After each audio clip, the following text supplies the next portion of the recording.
finding out that Sam was back with us. You're like, yeah, I'm back. Sam Popular Passage is there demand. again? Wow. Yes. Oh, you're too much. Well, we appreciate it.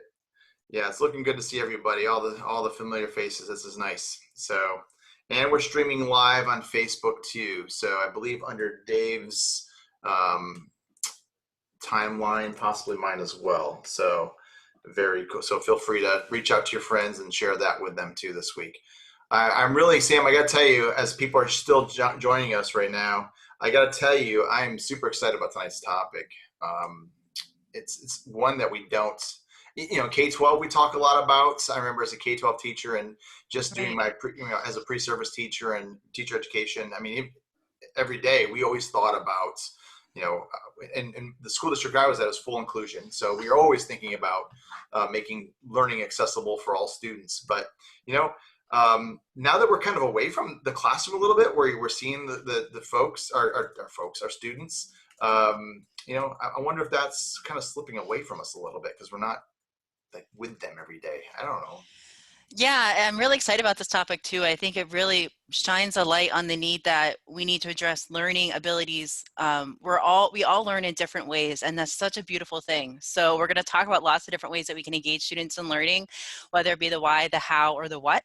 And we're going to talk about some of those universal design learning principles going back to pre-service teacher days. And I'll give you some screen sharing. We'll do some screen sharing with some real examples of how to do some accessibility checking within your presentations and some other tools to do that with. So I'm pretty excited. And you guys can check out over in the chat. I popped in tonight we're using Pear Deck, something new, a little bit different than your pod that we did last week. And if you head on over to joinpd.com, PD for Pear Deck, and enter the code EOBBD, that's in the chat as well. And you guys can join our live sessions so we can be engaged and, learn from each other, because the smartest person in the room is the room. That's right. I love that. I love that.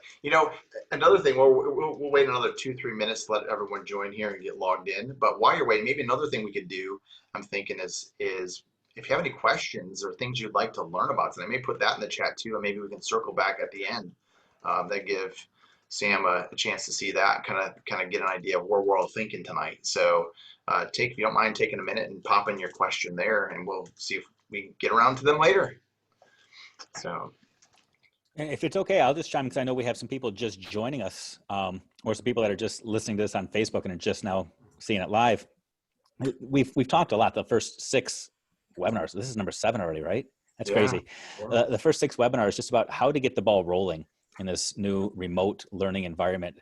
Some of the digital tools we can use to try to create more equity for all of our learners, and to help people like me, the adults as well, to say, how in the world are you going to make sense of this, let alone trying to reach the kids? And now I feel like we're kind of scaffolding it up, and we're raising the bar a little bit, saying, okay, that's all good. Now you know how to teach that whole group. Now how do you reach the individual? Which I know is an area where a lot of people are asking questions. I've had conversations with people just this weekend who have made some statements to me that I've reached out to them and said, you might want to sign up for tonight. Statements like, well, I can't really reach those kids because all I can do is connect with them on a personal level once or twice a week in like a resource room environment type of thing, where I'm just going to make sure that they're doing okay. And if you have any kind of environment where you have self-contained classrooms, or have a gen ed teacher that's responsible for all students, and they haven't had to think about each student. There's a difference between each and every. So having the conversation today about how to reach each student while reaching every student is exciting to me. And how we as teachers can get that back in our mindset, and how we can take it to the next level. So Sam and Dave, this is for both of you, maybe for everybody else joining. I have a question. Back when, in corporate L&D, we're seeing them let go of a lot of the contingent workers, the contract workers. Is that shift happening in the K-12 space and higher ed as far as parapros go? Are they letting those workers go or keeping them on? Back in my classroom, when we were full inclusion, I relied heavily on my parapro to help. And then, I wonder, is that how, if I'm a general teacher and I've lost that support, somebody that helped modify the instruction, the curriculum. Is that happening? Is that a thing? I can tell you just from what I'm seeing in a lot of places that those support personnel are being utilized in different ways right now. Maybe they're the ones out serving lunches or passing out technology, not necessarily addressing the individual students, or they might be using Zoom and they might be responsible for a small breakout room just to drive the conversation. But in terms of modifying and accommodating, I'm yet to see it in place in a real meaningful way. Okay.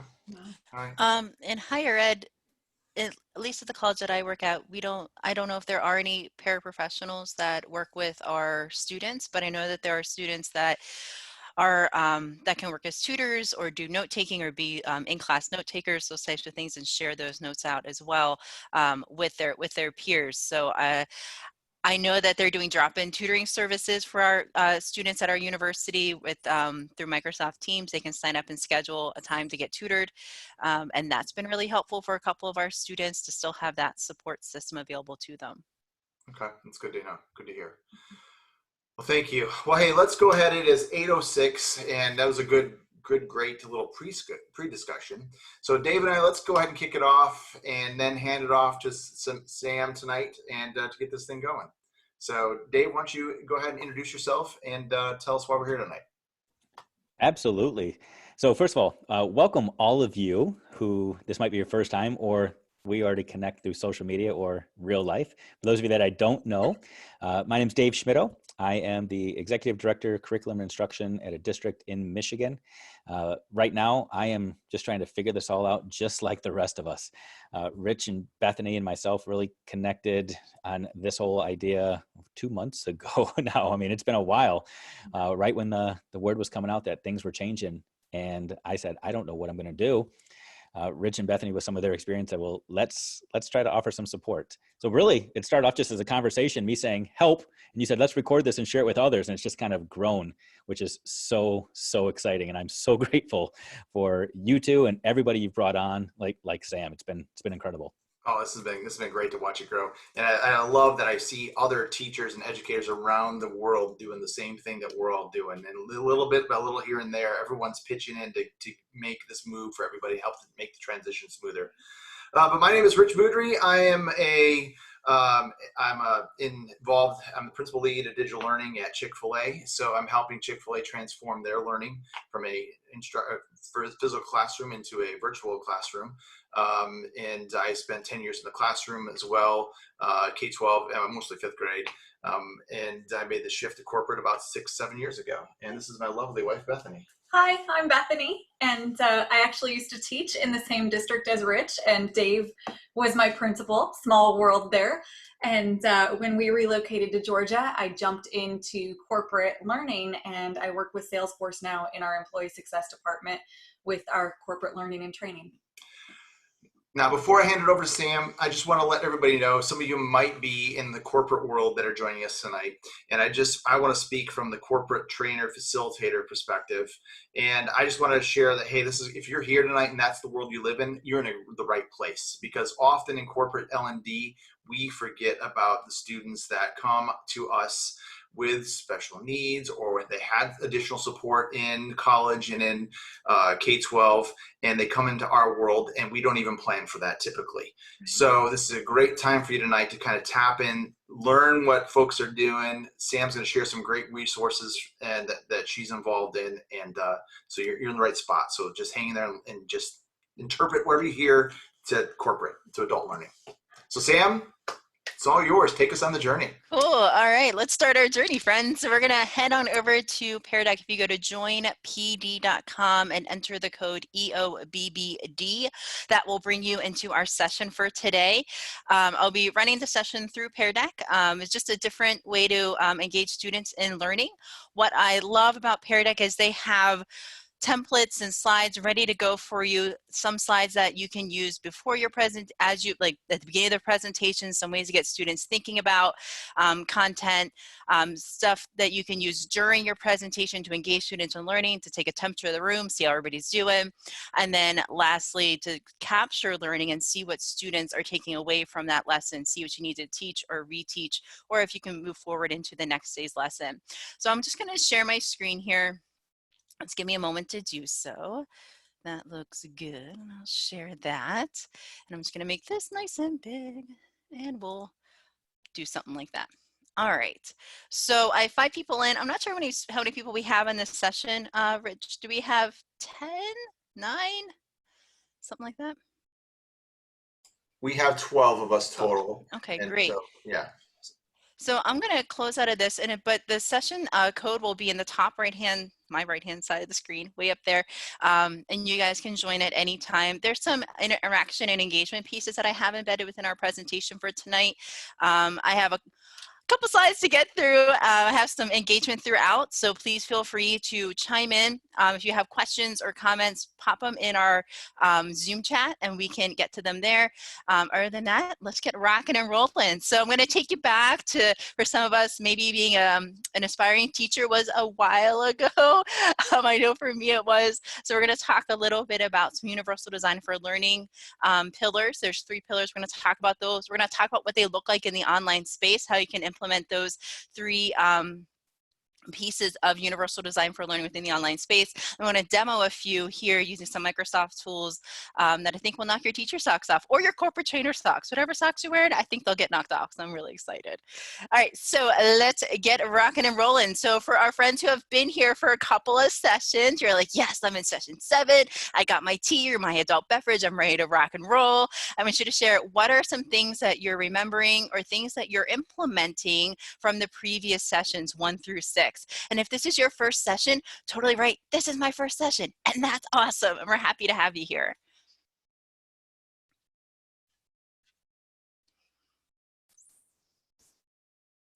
And you'll see here on the teacher view, I can see students, I can show their responses here. So if I pull this slide up, I can click show responses. This is my first session with a smiley face. Hooray! I joined last week for the first time and love learning. I think Nearpod Nearpod seems to be very popular. So this is what I can see as the teacher, and I can have this up, or I can have I can hide those responses and just review them later. 3 out of 6, that means 6 people are in the session. I still have 6 of you waiting to join. So please head on over to joinpd.com and type in our code EOBBD, and you can join us here where the fun's at, because Pear Deck's pretty cool. And if you're a person like me having to enter a new account, just keep working on it. We'll get there. Oh no, I'm so sorry. Yep, keep working on it. Perseverance. Perseverance with Pear Deck. I love it. All right, so we're going to keep rocking and rolling here. So a little bit about me. I'm a professor of education at Grove City College. So if there's any Grovers in the crowd, whoop, whoop. I'm also the author of EduMagic Guide for Pre-Service Teachers and co-author of EduMagic Sign On, a guide for new teachers. Host of the EduMagic podcast, sensing a theme here with EduMagic. Yeah. And you can find me over on Instagram or Twitter at sfessage. So if you have any questions, comments, concerns, or compliments, send them my way through Twitter or Insta, and I love connecting with you guys there. So for today, this one is an interesting way to respond. So today we're talking about universal design principles. We're talking about how we can use those principles in a digital space. We're going to explore accessibility options in Microsoft, and I have some for Google if we have some time. If not, you guys will have access to this presentation after today's session. You guys can go and check those out. So I want you guys to think about how are we doing with this. Oh, good. We have one more person joining us in this Pear Deck. What are you most excited about, and what are you unsure about? And we're going to see how we're doing with our responses here.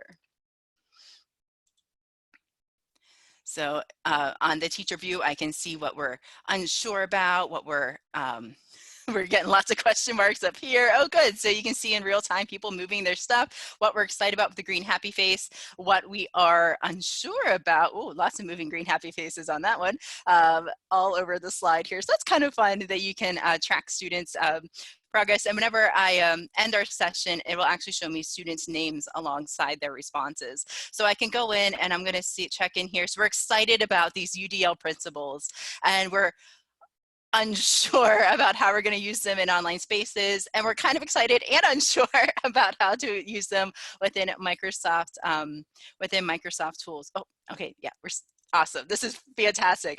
That's the first time I used that slide, so I'm really excited that it turned out that way. Okay, cool. Let's keep rocking and rolling. So we're going to talk about all these different universal design for learning pieces, but before we do, we need to talk about the why. Oftentimes, you know, our students graduate K-12 either at the age of 18 or 21, and you know, just because they graduate doesn't mean their learning needs disappear when they walk across that stage. They still have those learning needs in the workplace and in employment, and we need to be addressing those no matter what grade level or what area that we're working with individuals who may have a disability. So these are a couple of things from the CDC. 1 in 4 adults are diagnosed with a disability that affects their life, and boil that down, that's 61 million Americans. So there is a need for this, and we need to be able to reach all of our learners, all of our employees, even if we're teaching them online like we are now. And there's some great tools to do that. And they're actually very easy to use, and they're not very cumbersome at all. And I think it'll be a beautiful blend to even help support your face-to-face learning when you're doing your face-to-face corporate training, or also just standalone as an online teacher. So what does this data mean to you? If you're a K-12 teacher, what does that mean for you? If you're a corporate trainer, what does that data mean to you? And you should be able to just start typing in a response there for our Pear Deck. And I'll pause here.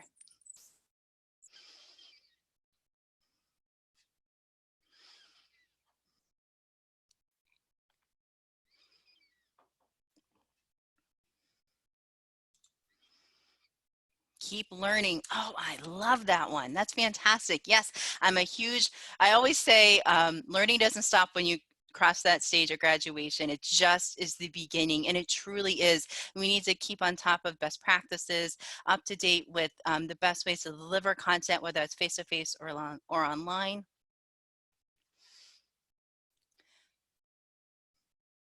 Oh, wow, look at that. We're underserving 1/4 of our learners. It's our responsibility to make this accessible. Whoop, whoop, love that one. Yes, fantastic. We have a couple more coming in here. We're always growing, always learning. Yes, fantastic. Keep learning and help others. Oh, that's beautiful. And that's exactly what the Organic Learner and Dave and Rich and Bethany are doing with this program. They are just learning and growing and spreading the word out there. So thanks again for hosting this amazing session. And yeah, thanks for supporting teachers and trainers everywhere. Okay, so here we go. All right, so it's so important that we design with everybody in mind first. We need to design with accessibility whenever we're creating our content, whether it's going to be digital or face-to-face. We need to make sure that our content out there is accessible to everyone. And there's amazing tools that are going to help us do that, and I can't wait to show them to you later on in this session. So we need to design with all in mind. And this reminds me of universal design has roots in architecture.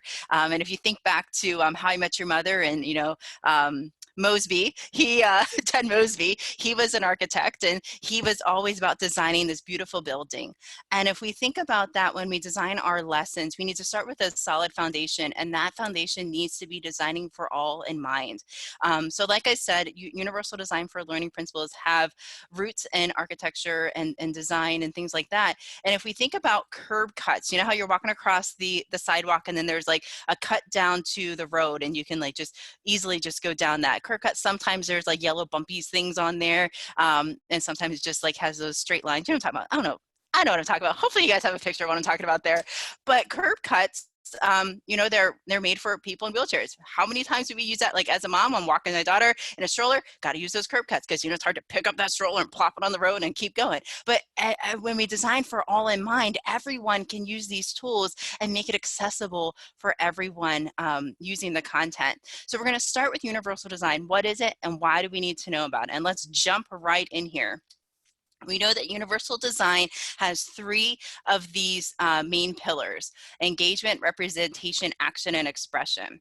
And it's really about understanding why we're teaching what we're teaching to our learners, what we're teaching to our learners, how do we engage them in that content, how do we show them different ways to learn that topic, and then how are they going to show what they know? How are you going to, what types of strategies are you going to use to engage those learners? Making sure that these Universal Design for Learning Framework, or UDL Framework, is highly individualized. It really helps to set understanding when it comes to delivering content to your learners, whether it's in a face-to-face or a virtual classroom. It helps to design with assessment. How are you going to get materials and resources out to your students? And it's highly individualized. And I love how Dave mentioned in the beginning, there's a difference between each and every student, and we all are beautifully made, and we all learn in so many different ways. So this is a really fun framework to check out, and you can check everything out that I'm going to share with you today on the CAST UDL website. And I have it down in the notes. You can check out CAST UDL. They have a beautiful video. They have a wonderful framework that walks through their, they have a beautiful diagram that walks through their framework with all the different pieces within their framework. I'm only going to talk about a few of them tonight, but they have excellent examples and how you can show all these different pillars in your own learning environment with your students. So engagement, this is the why. Why are we teaching the students what we're teaching them, or why are we training our employees with the concepts that we're giving them? We need to make sure that we understand a little bit about motivation. So why are our students there? What motivates them to learn? What gets them excited? I love how there's someone on Twitter that says it all the time. What makes your students excited to come to your classroom? Or something. I think it might be Dave Burgess who says something like that, where You sell tickets to your class. Yeah, it's Dave thank Burgess. you. Thank you so much. Yeah, so, and it's so true. What gets them excited to come back to your class day after day, or session after session, or online meeting after online meeting? How are you going to engage them in the content that you give them? Are you going to don't just do a sit, lecture, chalk and talk type thing. You want to engage them in the content. You want to provide opportunities for them to engage with you and engage with each other, either one-on-one, in pairs, or small groups. And there's amazing technology tools that can help you do that and keep that rhythm and that relationship and that community growing within your class. How do students, do they like working with others? Do they like working in pairs or small groups? Or do they like working by themselves? So providing them with opportunities to engage in that content, either with a partner, or maybe with a small group of 3 or 4, where each of them are responsible for different pieces. But the overall goal is provide different ways for students to come at that content and engage them in different modalities. Sam, can I interrupt you for a second? Yeah, sure. So I think you mentioned some powerful things right there that I think it's super important for us to focus in on. At least I focused in on it. So I apologize if it's just me. But, I spent the last 4 or 5 weeks feeling like I was doggy paddling, and I was trying to survive as the adult, and I was just trying to make it through. And I feel like right now we're making the shift. All of us collectively are making the shift back to what we did in our classroom so well, which was focusing on the students now. Okay, I've made it past survival stage now. I know that I'm going to survive. I've got internet. I've got the package. I've got the curriculum. I know what I'm doing. Now let me focus in on meeting the needs of my kids. And I feel like that's the stage that you're setting up now. Is okay. You've got the platform stuff set up now. Now let's nail it, and let's focus in on the kids for the next 6-7 weeks and make sure that this is all meaningful. So exactly. I wanted to reframe it, because that's exactly where my head just went. And I appreciated that. I appreciate how you're leading us through this and modeling this for us and making it so relevant to me as a learner. So thank you.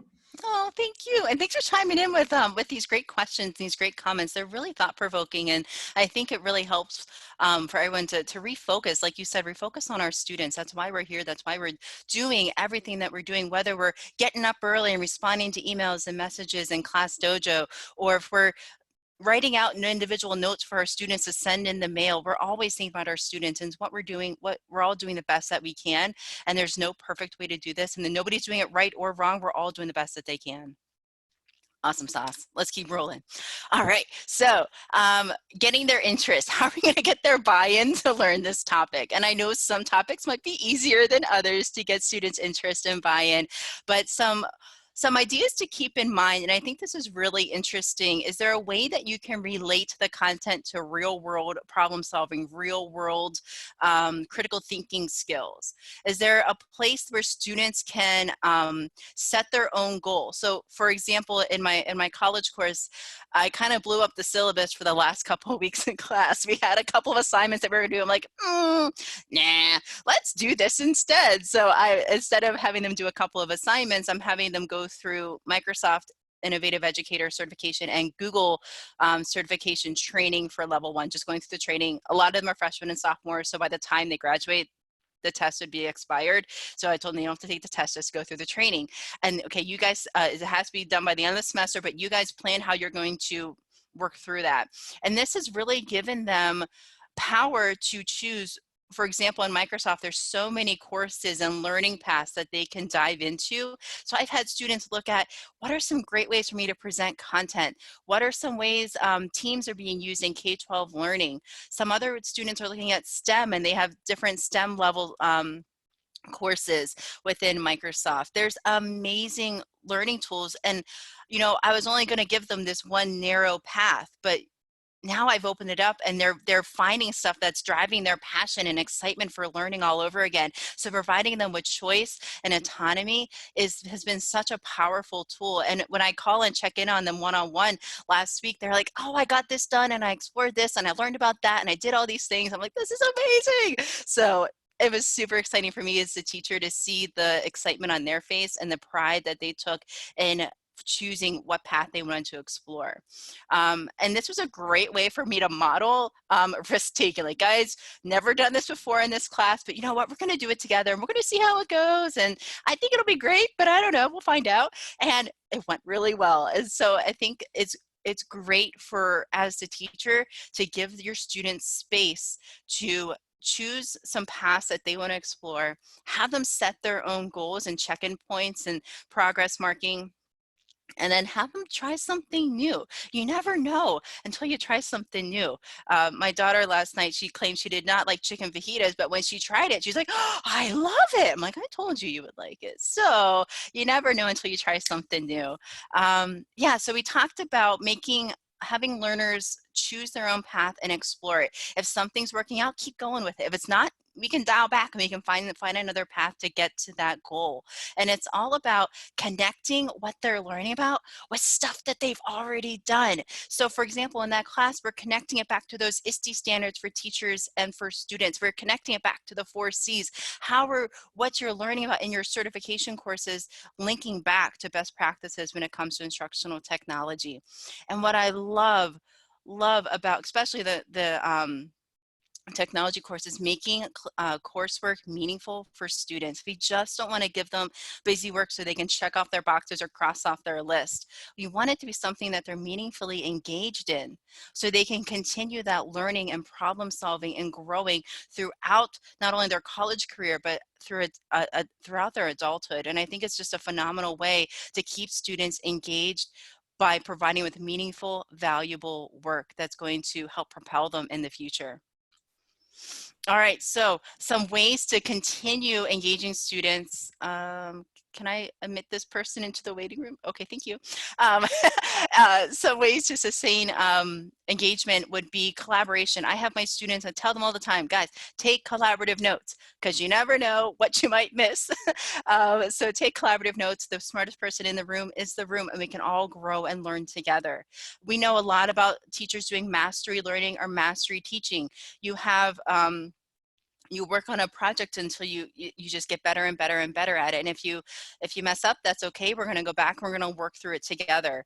And these last 2 pieces go hand in hand. It's all about reflecting on self-reflection on what you're learning and what you're doing in the class, and relating it back to self-assessment. How can you keep growing? Where are some places where you might need some help? And understanding how you learn best, and being a reflective student and a reflective teacher. Sam, I'm going to comment on that. Yeah, go for it. Collaborative notes. You mentioned that last week as well. I'm sorry. No. Because I love that concept. And it's so simple, but it's so profound. I shared that with somebody during the course of the week. So just to dial it back with it. In essence, it's shared note taking, whether you're using a Google Doc or some other method. Students in a class, they're sharing notes. And I mentioned that, and somebody said, isn't that cheating? And I said, well, they're copying the teacher. Why is that not cheating? I mean, what's the difference? So collaborate, join heads. Like you said, the smartest person in the room is the room. So if we're going to say that as adults, use the same logic with your students, people. So Right. I loved that simple concept that I thought was so amazing. Why didn't I think of that before? So keep going. Sorry. Dude, it's how I survived grad school. We all took collaborative notes. All right. So, where was I? Okay, I did that slide. So sorry. Okay, so whenever we talk about representation, this is what we're presenting to the students. We have their buy-in. They're excited. They're pumped. They're ready to go. What are we going to present to them, and how are we going to do it? So these are the next two pieces that we're going to talk about. So I'm sure you guys have heard that phrase, tell me something and I forget, but show me, and show me visually, show me with auditory, show me with pictures, I'll remember, something like that. I'm sure I totally did not do that justice, but anyway, the more multimedia, the more ways that we're able to convey information to our students and to our learners, the better. So if we're providing visual and auditory combined, if we have a graphic showing information instead of listing all these stats and percentages and things like that, if we can have a graph or an infographic, which they're a lot of fun to make, that we can show that content to our students, that can help engage them in ways, and then they can take their notes on the infographic, or maybe they're creating a graphic organizer or a brainstorming map to help them understand the content. So there's lots of different ways that we can show students different content.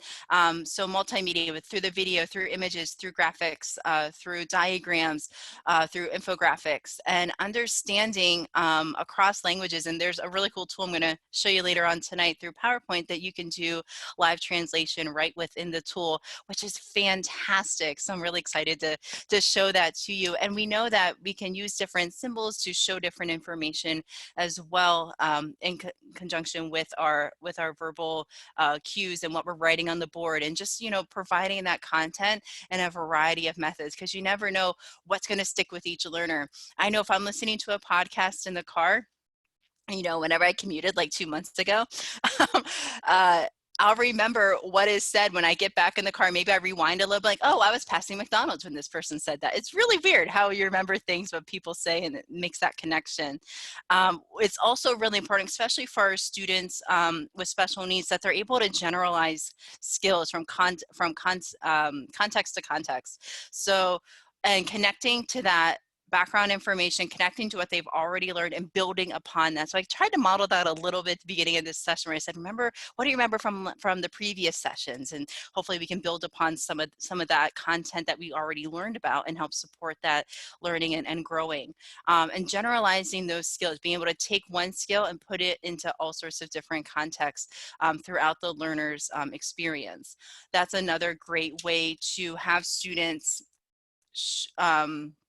understand the concepts. So if you're learning about, for example, whenever I taught students with multiple disabilities, doing some manners and things like that at the table, we worked on that. At lunchtime, we worked on it. In the classroom with SNAP, we worked on it in different places around the school for them to keep that skill up, keep practicing that skill in an authentic place, but also in different learning environments. So action and expression, this is the how of learning. So I kind of like to think of this as a two-way street. So how we're going to teach, what strategies we're going to use, and then how students show what they know in different ways.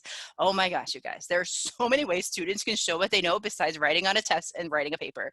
They can do Flipgrid videos. They can do like fake Twitter or fake Facebook posts, like using tools on classtools.net. They can create a study guide. They can create so much content using Canva, or maybe they create their own Quizlet. I don't know. There's so many ways that students can show what they know from the content you presented to them and with them, and they have their buy-in and everything. And just getting creative. I think it's just such a fun way for just to open that door up and say, all right, show me what you know. And they're able to really bring it in really cool ways. Chris Nessie, the host of the House of EdTech podcast, he did something where he let the students choose how they're going to show what they know in different ways. And, usually students will do a video or a podcast or something. He had 2 students that wanted to do a TikTok video. And he goes, all right, I'll allow it. Let's see how it goes. It ended up turning out really well, and it actually inspired him to try out TikTok for education. So you never know what a student's going to teach you. I mentioned in the previous session that I have a student, shout out to Jordan Pastilli, who taught me all about Bitmojis, 3 years ago. So didn't use any tonight, but you know what? It's still pretty cool. But it's really neat to have students show what they know, because you can really see where their strengths are, and really be able to showcase that to the class. So whenever I was teaching at a school for students with special needs, there was one student who he didn't like the way his voice sounded, so he was selectively mute. He decided he wasn't going to vocalize his opinions, but he would type stuff out on the computer. And he was a science whiz kid, and nobody would have known if they wouldn't have asked. So we were watching one video at the time. Bill Nye the Science Guy was cool, and I still think he is cool. So we were watching a video, and we were talking about, we had questions embedded on a back channel, and students are asking questions about whatever planet it was that we were talking about, and he's answering them in the back chat. And he ended up making his own blog about moon phases and all sorts of things. It was amazing. It was so cool to see learning from that little seed activity to see how it's grown. And it's just so cool. Students always amaze me with the amazing strengths that they have if we just open that up for them to show what they know in different ways. Sam, I'm going to interrupt you again. Please do. Because you are in my lane right now, and I'm like, oh, I'm craving more. When we start talking assessment, and I know a lot of educators out there rolling their eyes, but I love this conversation right now where we are in the world. We're in a place right now where just about every state has canceled their big state assessments. And I've heard teachers say, well, what data am I going to have for students next year? Well, the only reason we have state assessment is because we have said stuff like that. And so the bureaucrats step in and say, oh, you don't know how to collect your own data on student learning? Let me show you. Let me do this for you. Yeah, exactly. So I love what you just said there. And I just want to say something to educators out there. Assessments are neither valid nor invalid, only our inferences of them are. So if we look at evidence of student learning and we say this is a valid representation, this is valid evidence, then it's good evidence. It's up to us to figure out how to do that. Even if you're in a situation right now where it's simply pass, fail, that's fine. We're not talking grades right now. We're talking about collecting evidence of student learning so that you can change instruction, you can inform your instruction, and you can pass that data along so that next year can be a successful year. So yes, yes, yes. Don't just pass out assignments. Assess what students know. Keep going, Sam. Sorry. You got it, dude, in the words of Michelle Tanner. All right, so I have a little prompt up here for y'all. What is one takeaway that you can implement either in your online space or your face-to-face space that you're working through? And I'm going to pull up some responses here. Oh, I'd love that. Ask them and see what happens. Oh, I love it. Yes, yes, yes. Fantastic. We got some more thinking going on here. Choice. Yes, it really is powerful. It really does change that trajectory of learning, and that can even help with student buy-in in the beginning of a lesson. Hey guys, we're going to learn about XYZ topic, and you get to choose how you're going to show what you know. You want to make a podcast, you make an awesome TikTok video, maybe you want to rock a blog post. Totally do whatever speaks to your heart, and let's see what you got. Yes, choice boards. Oh, I love that. Fantastic. Yes, empower them with buy-in. Yes, fantastic. Very good. Creativity, imagination. These are beautiful, friends. Nice job. All right, with time being of the essence, I gotta keep going here. So I'm gonna end this little question thing. All right, so we're going to talk about UDL and online learning. And again, this content was provided by the CAST UDL website.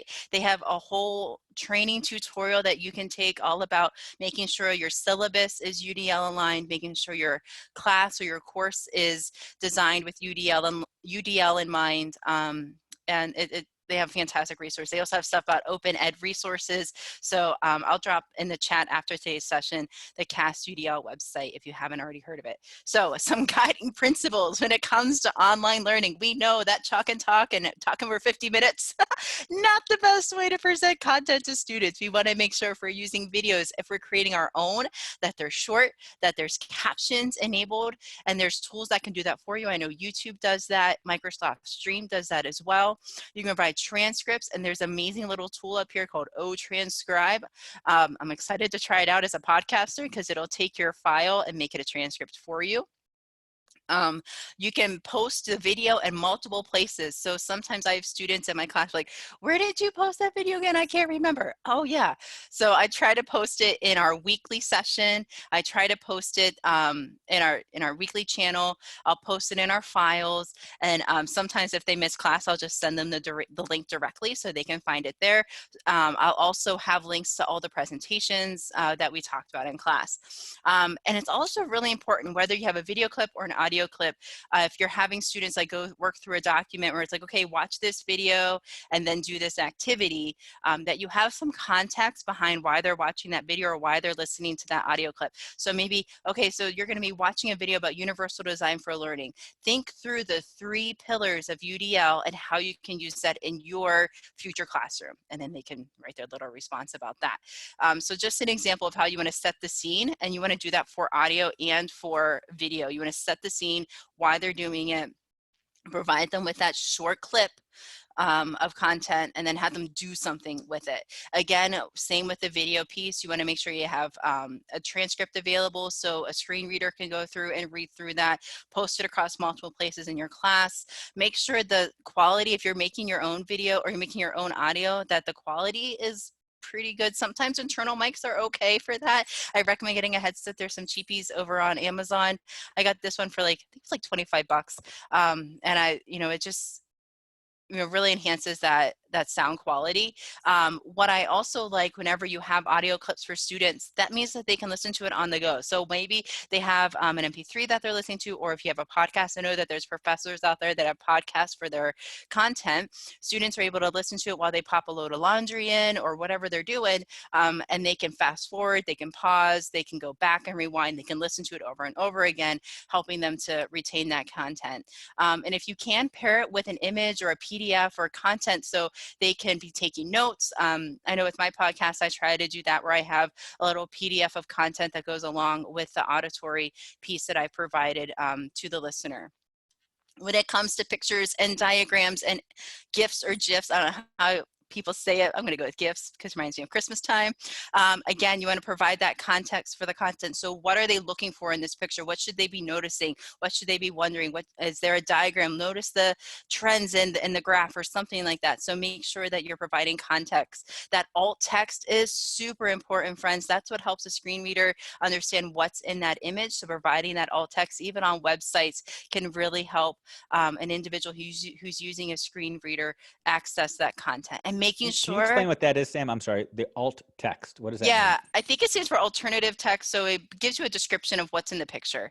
And using tools, there's tools out there that you can just go in and type in a description of what's in that picture. And so when a screen reader and it's reading the text on the screen, it gets to a picture, it's able to read that description of the description of the image that you provide.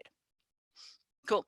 All right. And also the pictures that you give, you want to make sure they're copyright free. Friends, be a good digital citizen and promote that with your students. There's so many tools to go out there and find copyright free images like Pixabay and Pexels. Google search, you want to make sure you're finding stuff under reuse within whenever you search for images. So making sure you're a good digital citizen too. All right, text. And we want to make sure that text is short. There's bullet point ideas. That you're using font and contrast and size, that students can adjust that. And we talked about immersive reader last week. You want to make sure it's text to speech accessible. Again, we talked about immersive reader last week, and that's where I'm going to jump to right about now. There's a couple of other features you want to make sure whenever you're providing online content to your students. Web conferencing is a huge one. We want to make sure that there's options for recording so students can come back to it later. Real-time captioning, which there's tools out there that can do that for us. Microsoft Teams does it. PowerPoint does it as well. There's options for chatting. As you can see, the screen will pop up orange. There's some people chatting in there. Options for screen sharing for both the participant and the presenter. There's whiteboard options. You guys can diagram and brainstorm things together and collaborate on those. We talked about collaborative notes earlier.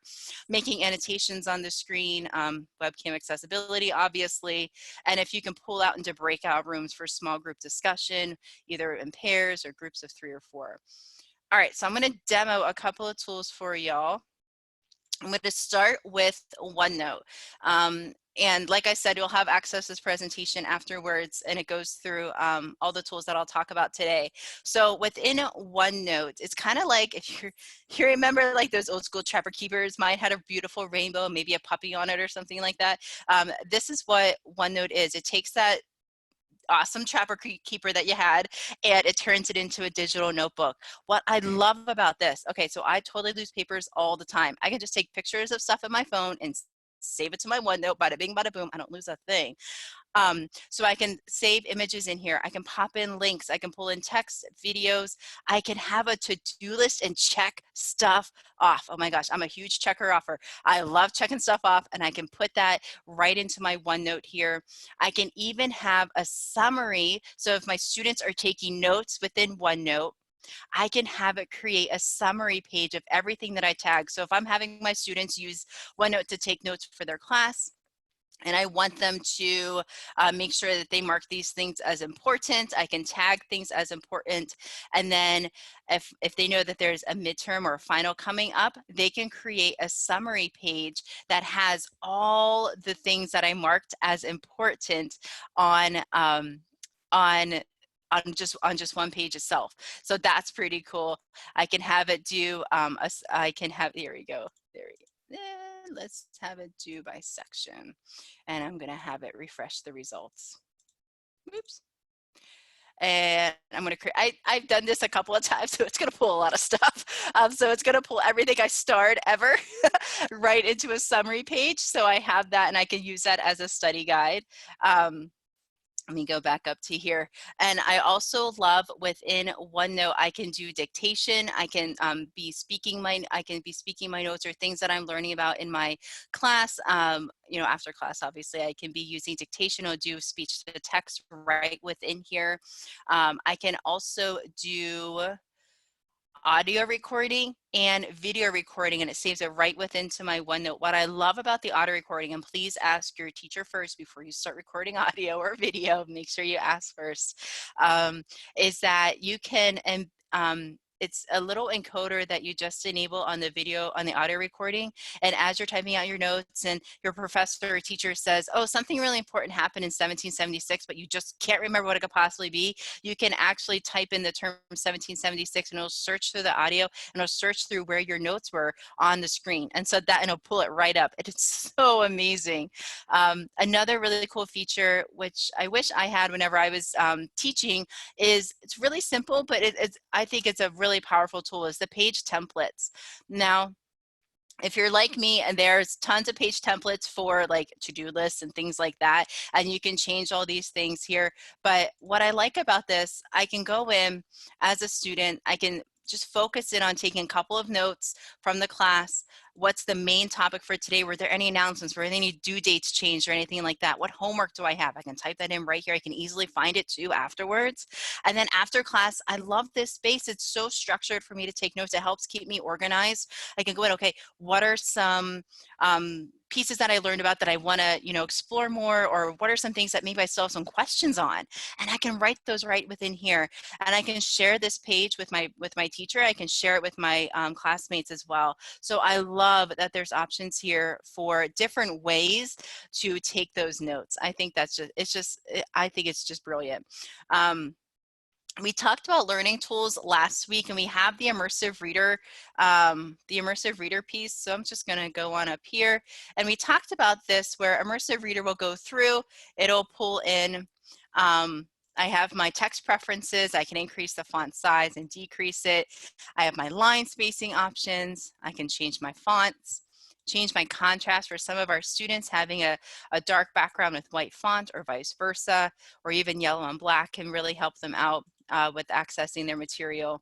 I can break it down into syllables. I can have it read to me. I can adjust the setting of the pace that it reads. I can even translate, and I also have my line focus here. And it can focus and it'll read it to me as I go. And that's just a little add-in that you just go to OneNote Learning Tools. You just Google OneNote Learning Tools, and you just scroll down to like the middle-ish part of the page, and you can just add that add-in. Dictate is phenomenal. So I had a student who broke her arm. She used Dictate to write her discussion posts and things like that, and just pop them right into there, which was a lot of fun. The next thing I want to show you is in PowerPoint. No, I'm going to show it to you in Edge. And if I showed this to you last week, can you just give me like a heads up? Did I show you the Edge reading view last week, Dave? Yes, no, maybe.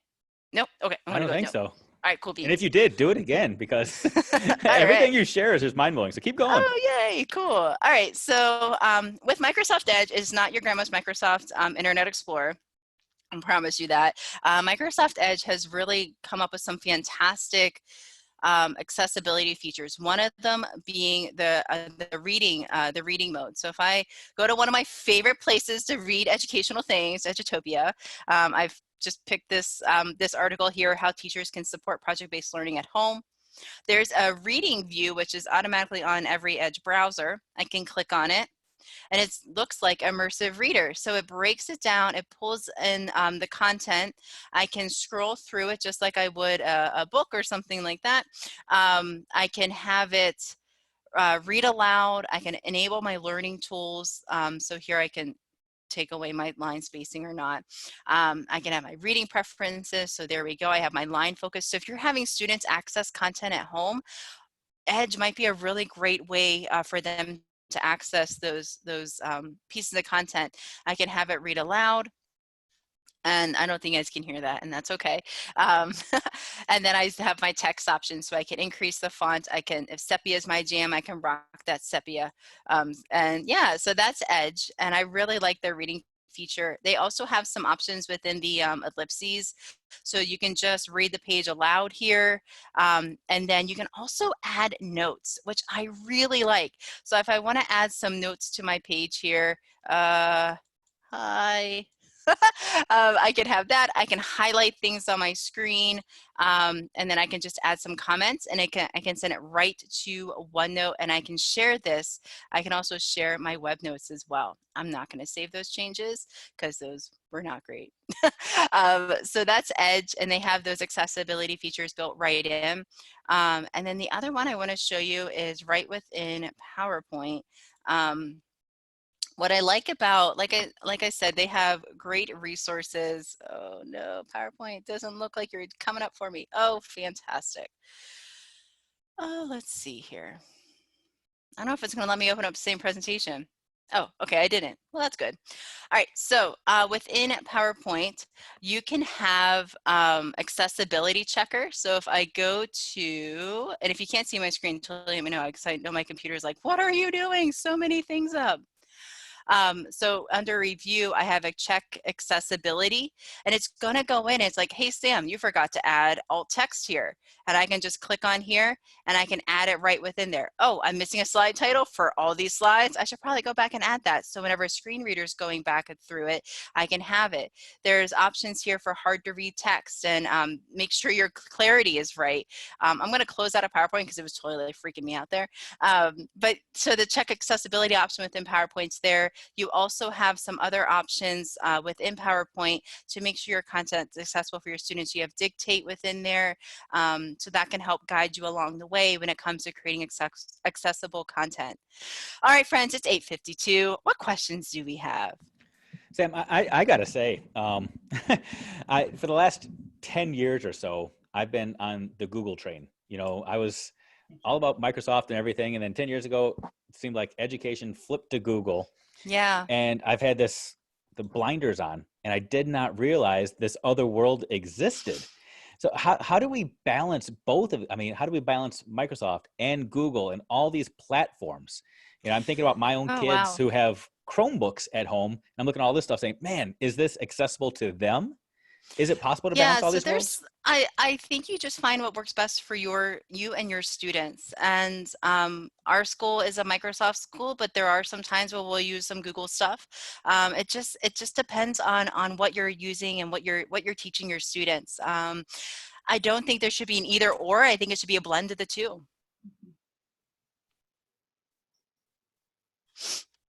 You know, I And, was oh, sorry, go ahead.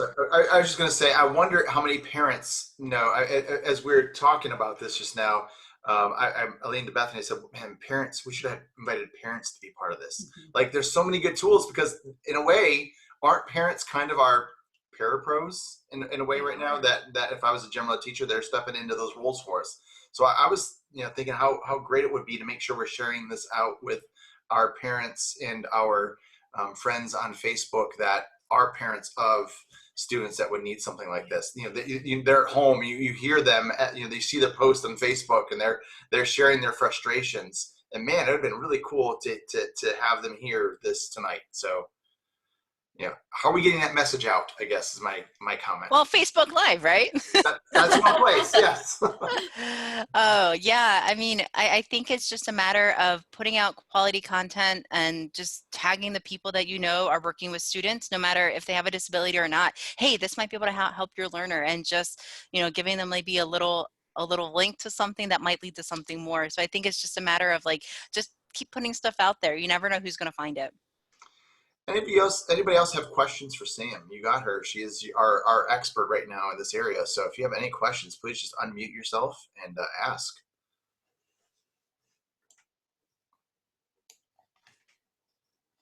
Give everybody a second to reach for the unmute. So this should be the bottom corner of your screen.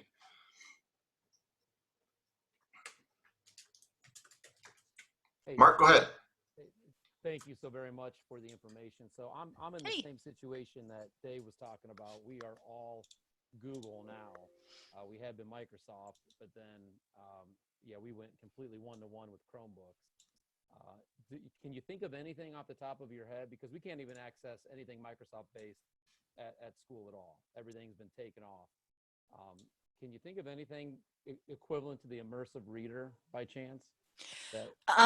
There's not anything.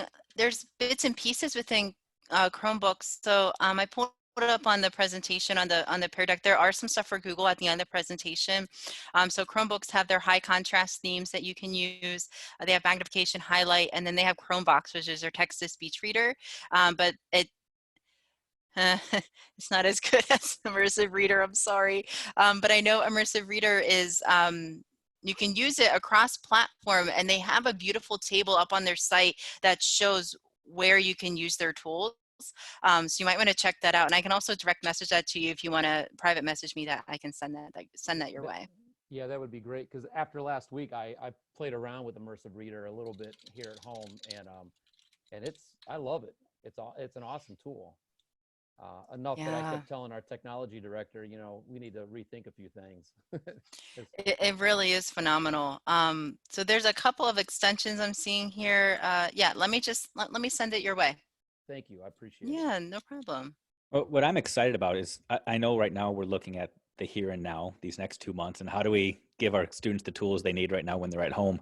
But I also know that the way things work here in America, if I just think about the battle between the iPhone and the Android, a decade ago, it was all about the iPhone. Then the Android came and had the multiple lenses of the camera, and then all the iPhone. I mean, it's just like this battle back and forth.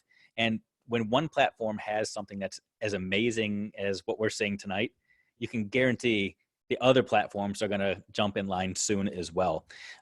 Again, it's that universal design for technology, if you will. If they want to keep the customers, they're going to jump on board. So seeing what's out there, you now know what to shop for in the next round. So. Right. Thanks. Any other comments or questions here in the last couple minutes for Sam or even Dave or any of you? You're all on here. It's a small group, so feel free to jump in. What did Sam say? The smartest person in the room is the room. That's right. Yeah, I got that from an ed camp. Totally rock that.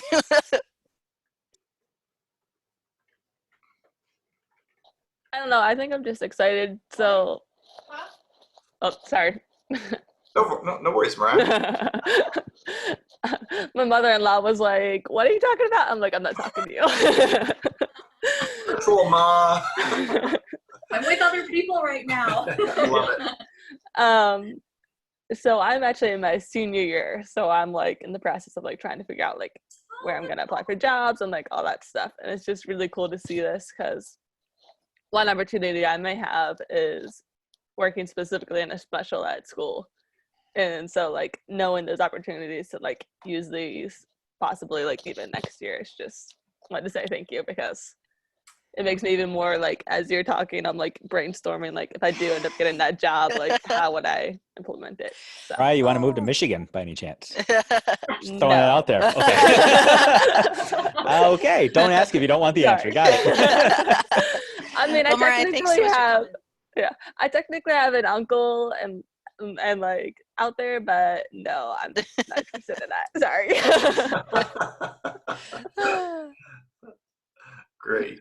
Well, thanks so much for coming on, Mariah. I wish you the best of luck your senior year, and yeah, good luck on the job search. I think, making sure that you can answer the question, what did you do during teacher quarantine to help your learning and growing? You can say, I attended organic learner webinars. I learned about all these things, and I'm excited to use them in the classroom. I think that'll really put you ahead. Right on. Very good. Thanks, Mariah.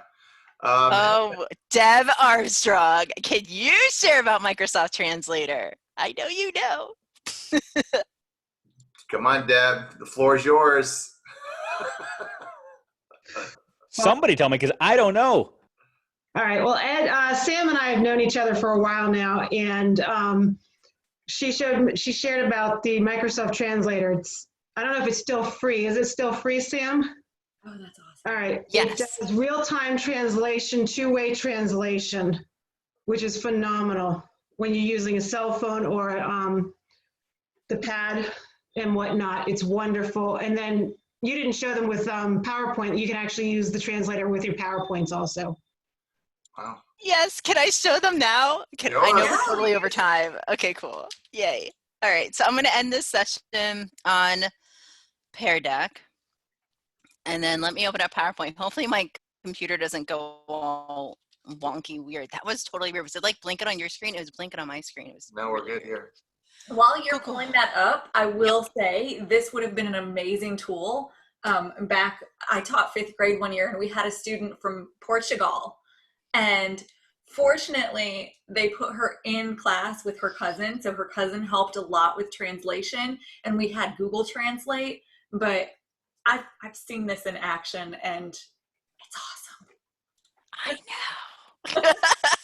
All right, so let me just get all loaded up here. There we go. Fantastic. Okay, share my screen. Desktop looks good. Okay, so I tried this live with my students before we left, and I was like, this is amazing. So what's cool about it is you can have subtitle settings, and it's like, well, what language do you speak? I speak English. And it's like, okay, what subtitle do you want the language to be in? So what do you want your subtitles to be in? I chose Croatian just for fun, but we can use any of these. So if I want to do like English to English, this is great. I like to use this just for class because sometimes you'll say something and it might sound different, or you might like get all crinkly on the online meeting. So like using this is really cool. So just English to English, but we'll do French. And you can have it be, well, which mic do you want to use? I'm going to use this one. Where do you want it to be? Bottom sounds good. And when I start my presentation, you notice down here on the bottom, it is translating in French as I speak live right now. Sometimes it'll take out the ums and the uhs while I talk. Sometimes it doesn't, especially whenever I just say But, so I mean, it's really cool. And Wow. so let me go back and let me move it to English and bada bada boom and present from beginning. So as we talk today, we're going to talk about how to rock your teaching interview remote style using Skype and your amazing digital portfolio. Here we go. There you go. Wow. And for somebody like me, that's just going to force me to slow down my speech pattern as well. So that's awesome. We're in the same boat there, Dave. I'm a mile a minute. Yeah. And like Deb was saying, Microsoft Translate's an app that you can have on your phone, and it's also on the computer, and it does awesome two-way communication. And like we talked about last week, it's also embedded with an immersive reader, so you can have it translate the document as well.